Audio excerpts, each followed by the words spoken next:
আসসালামু আলাইকুম প্রিয় আপুরা, কেমন আছেন সবাই? আশা করি সবাই অনেক অনেক ভালো আছেন, সুস্থ আছেন। সুমির সংসার থেকে আমি সুমি আরও একটি নতুন ভিডিও নিয়ে হাজির হয়েছি। আশা করব আমার প্রিয় আপুরা একটা লাইক দিয়ে পুরো ভিডিও জুড়ে আমার সাথেই থাকবেন। ভিডিও শুরুতেই দুধ জাল দিয়ে নিতেছি ছানা কাটানোর জন্য।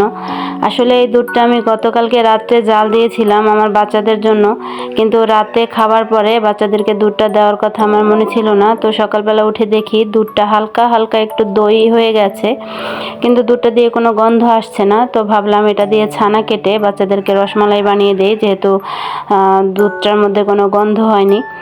তো বাসায় সিরকা ছিল না, সেজন্য একটু লেবুর রস দিয়ে আমি ছানাটা কিন্তু কেটে নিয়েছি। এখানে আমি 1 কেজি দুধ জাল দিয়েছিলাম, সেখান থেকে শুধু 1 কাপ দুধ আমার শ্বশুর আব্বাকে দিয়েছি, আর বাকি পুরো দুধটাই কিন্তু এভাবে ছানা হয়ে গেছে। আমি আগের কয়েকটা ভিডিওতে কিন্তু আমার প্রিয় আপুদের সাথে শেয়ার করেছি যে আমার বাসার পাশে ট্রেন লাইন আছে। তো সেজন্যই আমার ভয়েসের মধ্যে কিন্তু মাঝে মধ্যেই ট্রেনের হুইসেলের শব্দ পাওয়া যায়। তো যাই হোক, আমি ছানাটাকে কিন্তু পানি ঝরানোর জন্য রেখে দিয়েছিলাম, আর এখন ছানাটাকে একটু ভালো করে মথে নেব।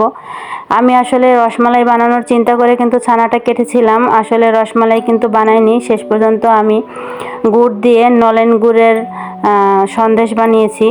আসলে ছানাটাকে আরেকটু পানি কাটানোর জন্য, পানি ঝরানোর জন্য রাখা উচিত ছিল, কিন্তু আমি যেহেতু একবারে রান্নাঘর থেকে কাজ শেষ করে বের হব, সেজন্য আমি কিন্তু বেশিক্ষণ পানি ঝরানোর জন্য রাখিনি। তো ছানাটা একটু বেশি নরম ছিল, সেজন্য আমি এটাকে কিন্তু গুড় দিয়ে একটু জাল দিয়ে সন্দেশের মতন করে বাচ্চাদেরকে বানিয়ে দিয়েছি। আর শেষের দিকে কিন্তু একটু ঘি দিয়ে দিয়েছি, যাতে করে ঘির একটু সুঘ্রাণ পাওয়া যায়। আর এখন একটা প্লেটের মধ্যে আমি ঘি আগেই ব্রাশ করে নিয়েছি, আর এখন এই ছানার মিশ্রণটাকে আমি সমান করে একটু স্কোয়ার শেপের মতন দিয়ে নিচ্ছি। আর এই দুধটা একটু ফেটে গিয়েছে দেখেই আমি কিন্তু এই মিষ্টিটা বানানোর কথা ভাবলাম, না হলে কিন্তু আমি এই মিষ্টিটা বানাতাম না। কিন্তু আমার বাচ্চারা কিন্তু এই মিষ্টিটা অনেক পছন্দ করে খেয়েছে এবং বলেছে আবার বানিয়ে দেওয়ার জন্য। আর দেখার সৌন্দর্যের জন্য আমি উপরে একটু বাদাম দিয়ে দিয়েছি, যদিও তারা খাওয়ার সময় বাদামগুলো কিন্তু ফেলে দিয়েছে। আর দুপুরের জন্য রান্না বাড়া তো ফাঁকে ফাঁকেই করে নিয়েছি।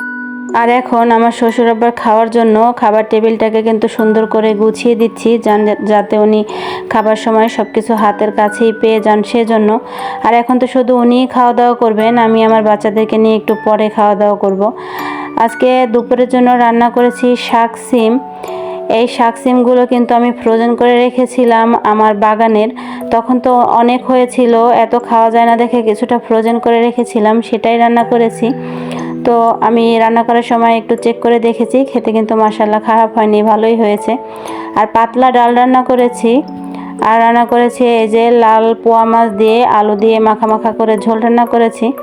আর আবার দুপুরে দুধ দিয়ে ভাত খাবে, সেজন্য দুধটাও কিন্তু জাল দিয়ে নিয়েছি। দুপুরে খাওয়া দাওয়ার পরে আমি কিন্তু আর কিছুই রেকর্ড করিনি, তারপরে সন্ধ্যার পরে আবার ক্যামেরাটা একটু অন করেছি। মেয়ের বাবা অফিস থেকে বাসায় আসার পরে এই যে মেয়েকে সালামি দিচ্ছে। আপনারা সবাই তো জানেন আমার মেয়ে এবার এসএসসি পরীক্ষা দিবে, আর পরীক্ষার সময় সালামির একটা বিষয় তো থাকেই, আর সেটা যদি হয় এসএসসি পরীক্ষা, তাহলে তো আর কথাই নেই।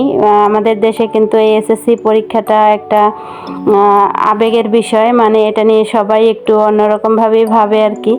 তো সবাই যে যার মতন সালামি দেয়, তো আমার মেয়ে কি কি সালামি পেয়েছে সেটাই কিন্তু তার বাবাকে একটু দেখাচ্ছিল। আমার মেয়ে কিন্তু পরীক্ষার সালামি সম্মানী যেটাই বলেন সে হিসেবে 2টা 3 পিস পেয়েছে। একটা দিয়েছে তাকে তার খালু, আর একটা দিয়েছে তার মামি।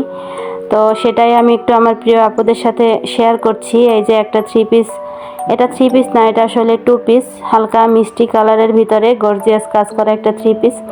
3 পিসটা কিন্তু অনেক সুন্দর, আর এই 3 পিসটা কিন্তু আমার মেয়েকে তার খালু গিফট করেছে। আর আরেকটা 3 পিস পেয়েছে, সেটা হচ্ছে গাঢ় ম্যাজেন্ডা কালারের মধ্যে গোল্ডেন কালারের সুতো দিয়ে গর্জিয়াস কাজ করা একটা 3 পিস। এই 3 পিসটাও কিন্তু অনেক সুন্দর, আর এই 3 পিসটা আমার আর আমার মেয়ের কিন্তু খুবই পছন্দ হয়েছে, আগেরটাও অনেক পছন্দ হয়েছে। এই যে নিচে বর্ডারের মতো একটু কাজ করা আছে, আর 3 পিসটার পিছনের দিকে কিন্তু অন্য রকমের ভাবে একটু হালকা করে কাজ করা। তো এগুলো এখন তো আর বানাবো না, এগুলো ওর পরীক্ষা শেষ হলে পরে আস্তে আস্তে বানাবো। আর এই সুন্দর 3 পিসটা কিন্তু আমার মেয়েকে তার মামি গিফট করেছে। 3 পিসের পাশাপাশি সে কিন্তু অনেকগুলো টাকাও সালামি হিসেবে পেয়েছে এবং অনেক খুশি হয়েছে। তো আমি একটু রেকর্ড করে রেখে দিলাম, এটা স্মৃতি হিসেবে থেকে যাবে। আজকের ভিডিওটি এই পর্যন্তই। আপনারা সবাই ভালো থাকবেন, আমার আর আমার মেয়ের জন্য দোয়া করবেন। আল্লাহ হাফেজ।